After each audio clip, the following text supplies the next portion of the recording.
Hello students, चलिए continue करते हैं अपना हिस्ट्री का फर्स्ट चैप्टर जिसका नाम है the rise of nationalism in Europe. और आज का हमारा टॉपिक है the making of Germany and Italy, यानी कि जर्मनी और इटली का यूनिफिकेशन कैसे हुआ था। इसको ध्यान से सुनिएगा क्योंकि जर्मनी और इटली के यूनिफिकेशन पर जो है क्वेश्चन बनता है, एग्जाम्स के अंदर आ जाता है। चलिए देखते हैं कि चैप्टर में क्या है। Germany, can the army be the architect of a nation, यानी कि जो सेना है क्या राष्ट्र का निर्माण कर सकती है। After 1848 nationalism in Europe moved away from its association with democracy and revolution, यानी कि 1848 के बाद जो नेशनलिज्म था यूरोप के अंदर वो डेमोक्रेसी और रिवॉल्यूशन के से दूर हो चला था, यानी कि नेशनलिज्म और डेमोक्रेसी रिवॉल्यूशन के बीच जो है दूरियां बढ़ चुकी थी।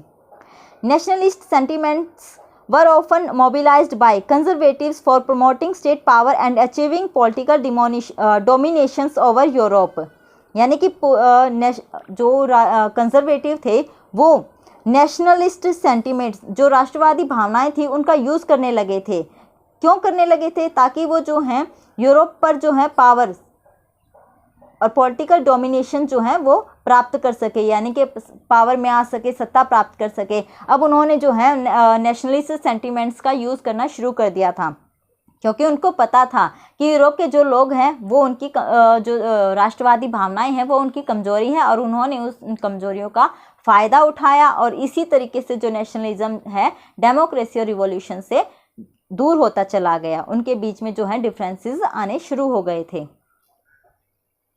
This can be observed in the process by which Germany and Italy came to be unified as nation states. इस प्रोसेस में देखेंगे कि जिस जर्मनी और इटली जो है एक होकर स्टेट नेशंस बने।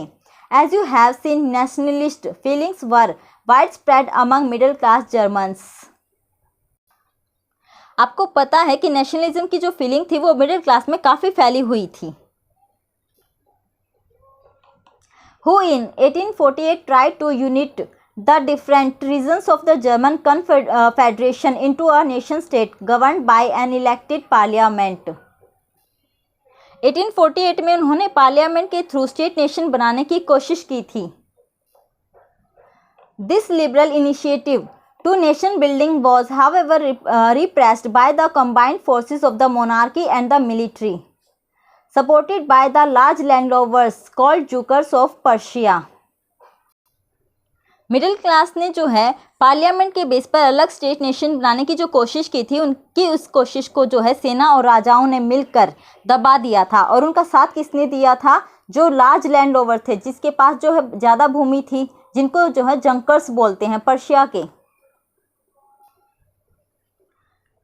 From them on Persia took on the leadership of the movement for national unification, यानी कि जो राष्ट्रीय एकीकरण के आंदोलन की लीडरशिप को जो है अब पर्सिया ने संभाल लिया था। It's chief minister auto von Bismarck was the architect of this process carried out with the help of the Persian army and bureaucracy. जो पर्सिया के सीएम था ओटोमन बिस्मार्क, इस प्रोसेस को स्टार्ट किया और उसने इस काम के लिए जो पर्सिया की जो सेना थी, आर्मी थी और ब्यूरोक्रेसी थी, उसका साथ लिया, उसकी help Lee. 3 wars over 7 years with Austria, Denmark and France ended in Persian victory and completed the process of unification, यानी कि 7 साल के अंदर जो है 3 युद्ध हुए ऑस्ट्रिया, डेनमार्क और फ्रांस के साथ, और इससे जो है पर्सिया जो है जीता और उससे अलग राष्ट्र का निर्माण किया। यूनिफिकेशन की जो प्रोसेस थी वो कंप्लीट हुई और पर्सिया जो है एक इंडिपेंडेंट नेशन बनकर आया।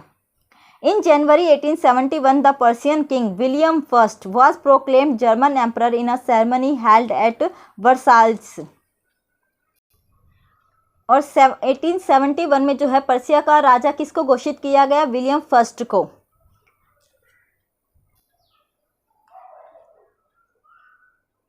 The new state placed a strong emphasis on modernizing the currency, banking, legal and judicial systems in Germany.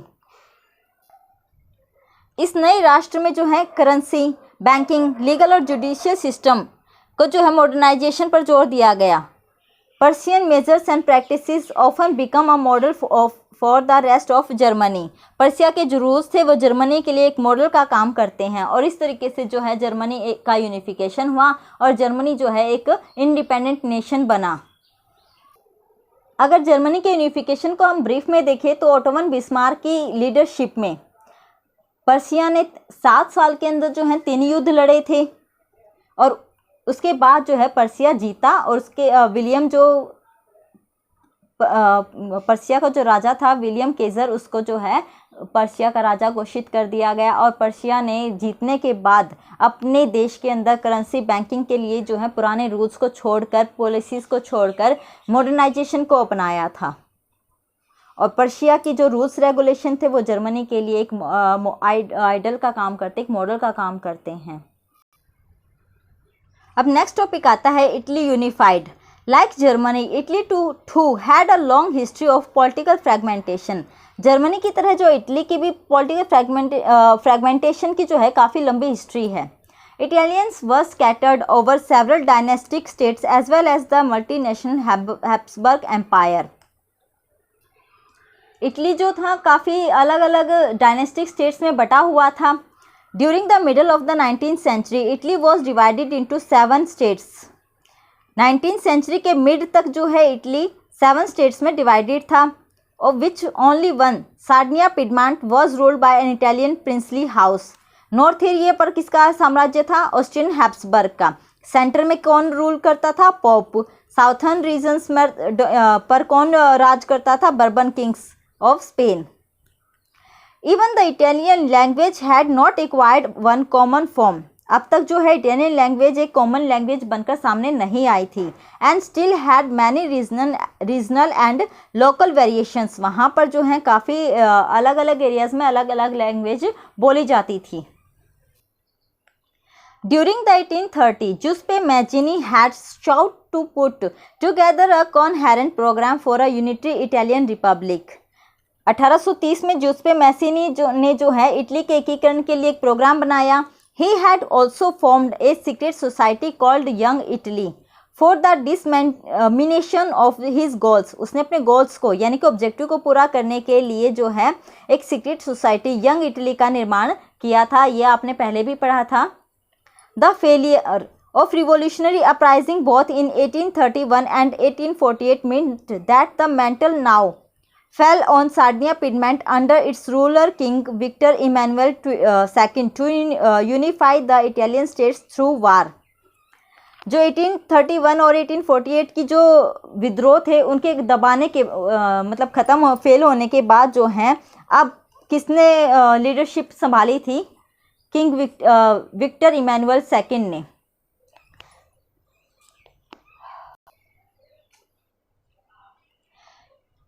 In the eyes of the ruling elites of this region, a unified Italy offered them the possibility of economic development and political dominance।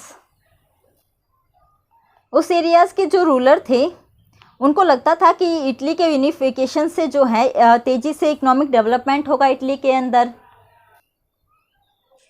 Chief minister Cavour who led the movement to unify the regions of Italy was neither a revolutionary nor a democrat। अब जो वहाँ का chief minister Cavour था उसने movement को lead करना शुरू किया। वो ना तो एक क्रांतिकारी था ना एक जनतंत्र में विश्वास रखने वाला व्यक्ति था।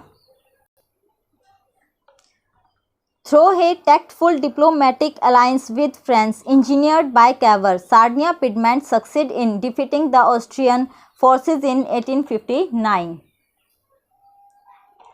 कैवर ने फ्रांस के साथ जो है डिप्लोमेटिक गठबंधन किया जिससे सार्डिनिया पिडमॉन्ट की ने ऑस्ट्रिया की जो सेना थी उसको 1859 में हरा दिया था। Apart from regular troops a large number of armed volunteers under the leadership of Giuseppe Garibaldi joined the फ्रे।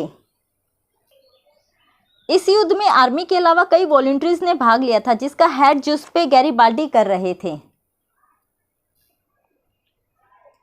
In 1860, they marched into South Italy and the Kingdom of the Two Sicilies and succeeded in winning the support of the local peasants in order to drive out the Spanish rulers। अब 1860 के अंदर जो है उन्होंने मार्च किया south Italy में और kingdom of to Sicilies के में। और वो वहाँ उन्होंने मार्च करने के बाद जो है वहाँ के जो लोकल पीजेंट्स थे उनका सपोर्ट पाने में वो काफ़ी उनका सपोर्ट हासिल किया उन्होंने, ताकि वो स्पेनिश जो राजा था उसको हटा सके वहाँ से। In 1861 Victor Emmanuel II was proclaimed king of united Italy, और 1861 में लोकल पीजेंट्स के जो है सपोर्ट मिल चुका था। अब विक्टर इमैनुअल II को जो है इटली का राजा घोषित कर दिया। इटली जो है इंडिपेंडेंट नेशन बन चुका था, इटली का यूनिफिकेशन हो चुका था, और उसका राजा 1861 में कौन बना? Victor Emmanuel II। However, much of the Italian population, among whom rates of illiteracy were very high, उस टाइम पर जो इटालियन पॉपुलेशन थी उसकी इलिटरेसी यानी कि वो पढ़े लिखे नहीं थे, इलिटरेसी की जो रेट थी वो काफ़ी हाई थी।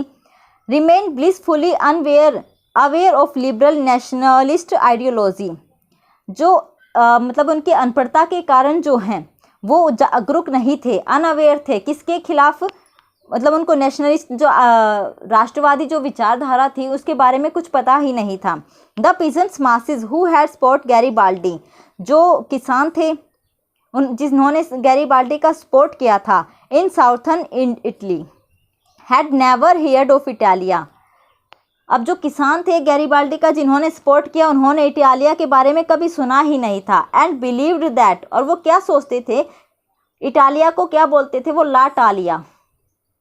अब इटालिया के बारे में सुना नहीं था, ला टालिया बोलते थे, और उनको लगता था कि ला टालिया जो है विक्टर इमैनुअल जो कि वहाँ का राजा बना था उसकी वाइफ का नाम है। उनको नेशनलिस्ट आइडियोलॉजी के बारे में कोई जानकारी नहीं थी, वो अनजान थे। तो इस तरीके से जो है इटली का यूनिफिकेशन हुआ।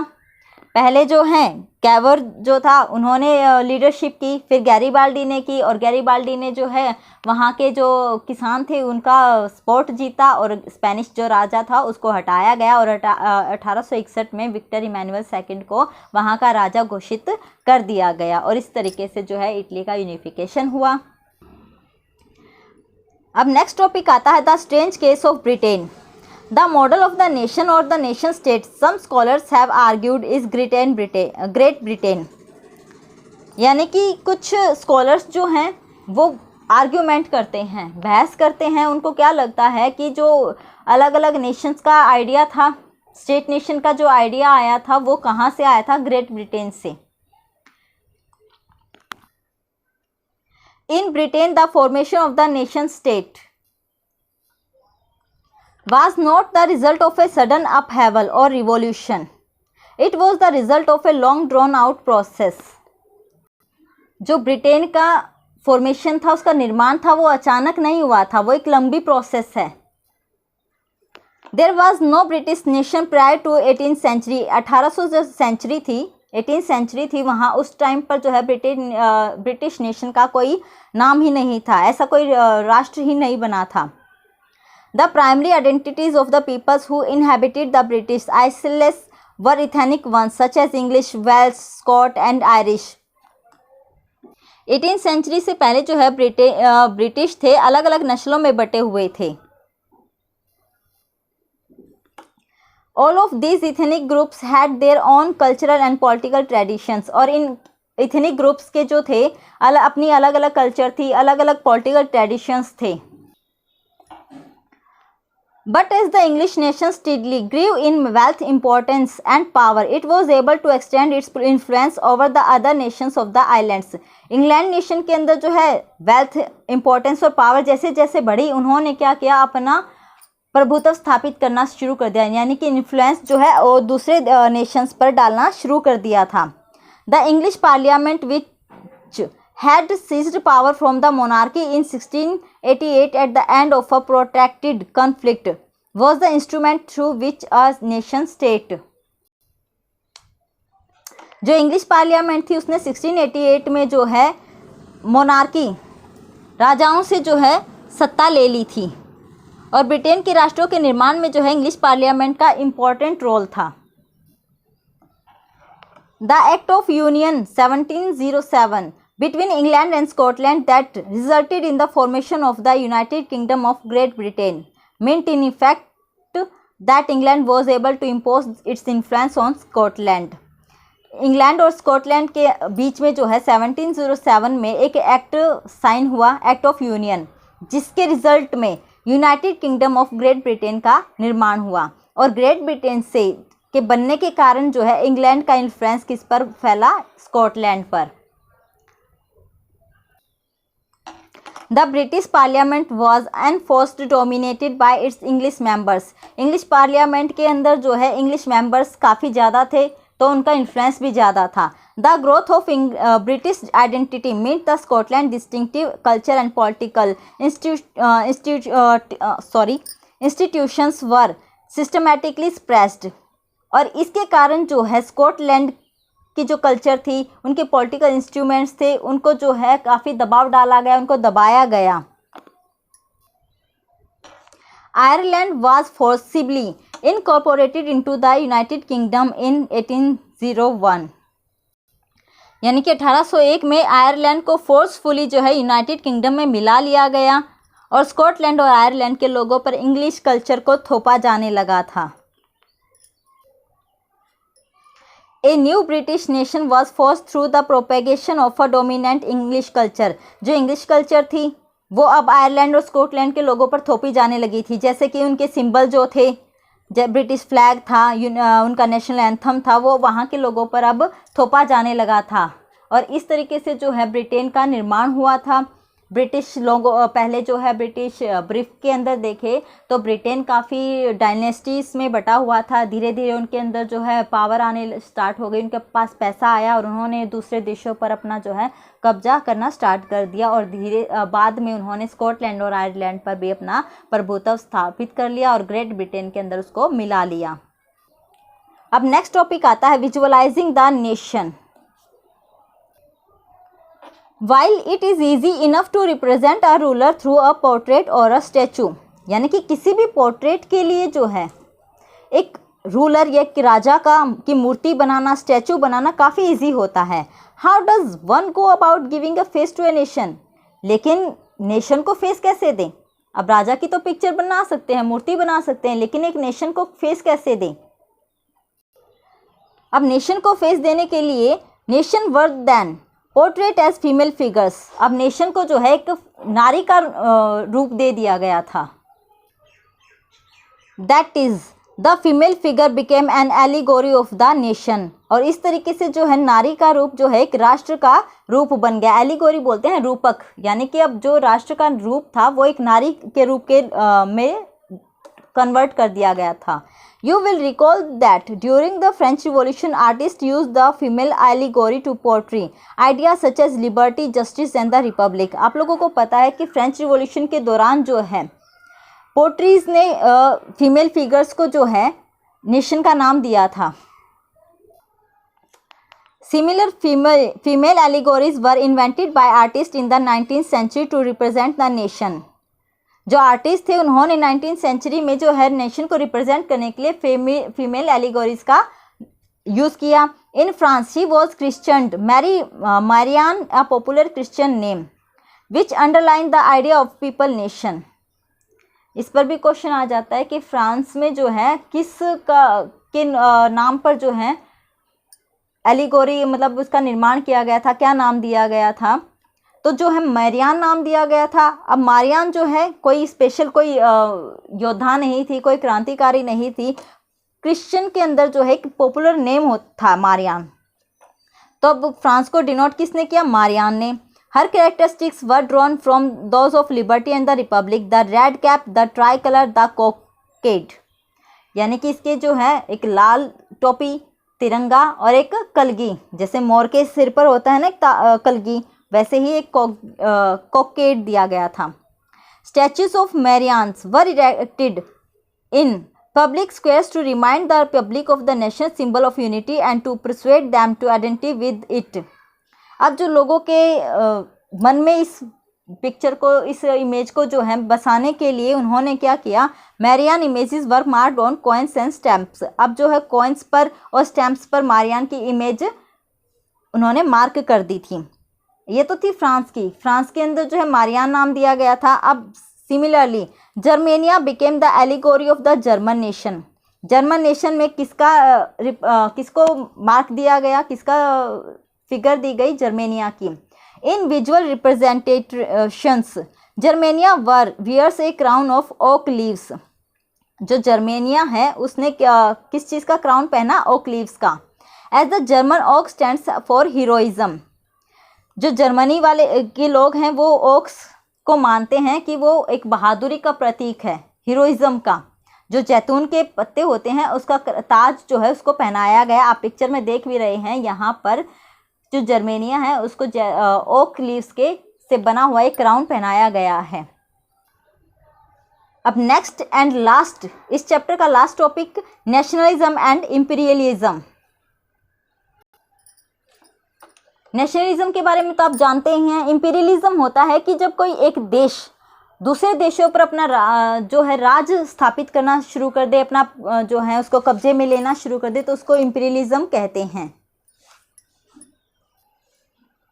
By the last quarter of the 19th century, nationalism no longer retained its idealistic liberal democratic sentiments of the first half of the century। जैसे जो हैं 19th century के स्टार्टिंग में नेशनलिज्म जो है डेमोक्रेटिक्स के साथ मिला हुआ था, अब जो है 19th सेंचुरी के एंड में उनमें काफ़ी दूरियां आ चुकी थी। Became a narrow creed with limited ends. जो नेशनलिज्म है काफ़ी लिमिटेड हो चुका था। During this period nationalist groups became increasingly intolerant of each other. जो नेशनलिस्ट की जो है भावनाओं को यूज़ करना शुरू कर दिया था, वहाँ के जो राजा थे उस पीरियड के दौरान, वो अब क्या कर रहे थे, दूसरे देशों पर जो है कब्जा करना शुरू कर दिया था। And ever ready to go to war, और रेडी रहते थे कि वार हो और उस वार से जो है दूसरे देशों पर, नेशंस पर कब्जा किया जा सके। The most serious source of nationalist tension in Europe after 1871 was the area called the Balkans। 1871 में यूरोप के अंदर जो है नेशनलिस्ट टेंशन का मेन सोर्स कौन था, Balkan. The Balkan was a region of geographical and ethnic variations comprising modern day Romania, Bulgaria, Albania, Greece, Macedonia, Croatia, Bosnia, Herzegovina, Slovenia, Serbia, and Montenegro, whose inhabitants were broadly known as the Slavs। Balkan भौगोलिक, geographical और ethnic variance में काफ़ी विविधता थी, और यहाँ के लोगों को जो हैं बाल्कन के एरियाज़ में, आज के जो है रोमानिया है, ये सारे जो देश थे, ये आज के जो सारे देश हैं, ये उस टाइम पर जो है बाल्कन के एरियाज़ में आते थे, और वहाँ पर जो लोग रहते थे उनको स्लाव्स बोला जाता था। A large part of the Balkans was under the control of the Ottoman empire. उस टाइम पर जो है बाल्कन्स पर किसका कंट्रोल था, ओटोमन एम्पायर का। The spread of the ideas of romantic nationalism in the Balkans together with the disintegration of the Ottoman empires made this regions very explosive. वहाँ के लोगों के अंदर जो है नेशनलिज्म, रोमांटिक नेशनलिज्म की जो भावना थी आ चुकी थी उनके अंदर, और उन्होंने जो है ओटोमन एम्पायर से अलग होने का फैसला कर लिया था। One by one it's European subject nationalist broke away from its control and declared independence. और एक के बाद जो है यूरोपियन राष्ट्र जो थे ओटोमन साम्राज्य से अलग हो गए और एक इंडिपेंडेंट नेशन बने। During this period, there was intense rivalry among the European powers over trade and colonies, as well as naval and military might। जब बाल्कन के देश जो हैं अपनी पहचान बनाने और आज़ादी पाने के लिए स्ट्रगल कर रहे थे, उसी दौरान जो है यूरोपियन ताकतों के बीच जो है उपनिवेश और व्यापार को लेकर काफ़ी कंपटीशन था, काफ़ी टफ कंपटीशन। वो ट्रेड कर रहे थे, अपनी ताकत को बढ़ाना चाहते थे नेवी और मिलिट्रीज के अंदर। These rivalries were very evident in the way of Balkan problem unfolded। अब ये जो राइवलरीज थे ये अपनी पावर को बढ़ाना चाहते थे, क्यों बढ़ाना चाहते थे, ताकि वो जो है बाल्कन एरियाज़ पर अपनी पावर को जो है बना सके, उस पर जो है कब्जा कर सके। each power, Russia, Germany, England, Austro-Hungary, was keen on countering the hold of other powers over the Balkans. ये जो सारी पावर्स थी, रशिया थी, जर्मनी थी, इंग्लैंड थे, ये सब जो है बाल्कन पर अपना प्रभुत्व स्थापित करना चाहते थे and extending its own control over the area, और बाकी जो एरिया थे उन पर अपना कंट्रोल करना चाहते थे. This led to a series of war in the region and finally the first world war. और इस कंपटीशन ने जो है वार युद्धों को की शुरुआत की और आखिर में फाइनली क्या हुआ, first world war. But meanwhile, many countries in the world which had been colonized by the European powers in the 19th century began to oppose imperial dominations. मैंने अभी बताया था कि जो इंपीरियलिज्म क्या होता है, जब एक देश दूसरे देशों पर अपना कब्जा करना चाहे, तो ऐसे ही कॉलोनियलिज्म होता है. तो ऐसे जो कुछ देश थे जो दूसरे देशों के कब्जे में थे, अब उन्होंने जो है आज़ाद विद्रोह करना शुरू कर दिया था ताकि वो जो है अपना इंडिपेंडेंट हो सकें. People everywhere developed their own specific variety of nationalism. अलग अलग उपनिवेश के लोगों ने राष्ट्रवाद की जो है अपनी एक नई परिभाषा बनाई और इस तरह से जो है, but the idea that society should be organized into nation state came to be accepted as natural and universal. और इस तरह से जो है राष्ट्र का आइडिया एक यूनिवर्सल आइडिया बनकर उभरा. और इसी के साथ जो है आपका ये chapter the rise of nationalism in Europe ख़त्म होता है. आई होप आप लोगों को समझ आ गया होगा. आप लोगों को करना क्या है, जो है नेक्सा क्लासेस को लाइक करना है, शेयर करना है, सब्सक्राइब करना है. Thanks for watching.